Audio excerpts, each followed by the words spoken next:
I always tell people, especially young people, when I talk to them about jobs, and I go to Northern Illinois University twice a year, every year to teach. I've done that for 14 years, and I pay my own way. I give the students my books, and I go up there and spend 4 hours with them.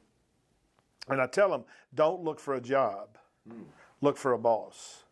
Interesting. Why do you say that? Because your boss can look. People get intoxicated by working for General Motors or Google, et cetera. But if you work for an idiot, you're going to be an idiot, and you're not going to grow.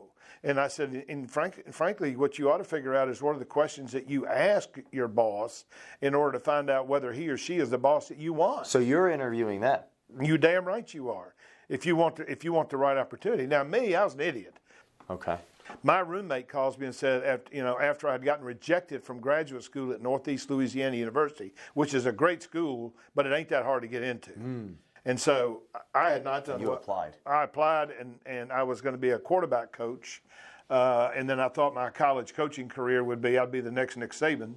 Of course, back then it was Bear Bryant, and I turned out I couldn't even get in graduate school. In fact, they wrote me a letter and said, "We can't fathom how you got out of college. You had so many Fs that we count those Fs." At VMI, they didn't count it if you replaced them with a C. Okay. So anyway, make a long story short, I had to get a job. So my college roommate got me a job in pharmaceuticals, but I didn't think that was selling. I thought it was PR. But what happened to me is the first 3 bosses that I had, which was the first 14 years I was in the pharmaceutical business, were the best bosses in the history of the world. And so I tell people I won the boss lottery. I mean, I had nothing to do with it. Wow. I just happened to get a guy named Jim Crutchfield. And Jim didn't know whether I was an introvert or not. And I asked him one day, because one day I wound up running a company, and he was still a district manager. Wow. And I said to him one day, I said, "Jim, why did you hire me?" I said, "I would never have hired me. First place, I show up to the interview in a brown polyester suit. If somebody lights a match, we're going up in flames." Yeah. And I said, and secondly, I hadn't done anything of any magnitude. He said, "Yeah, but you went to VMI."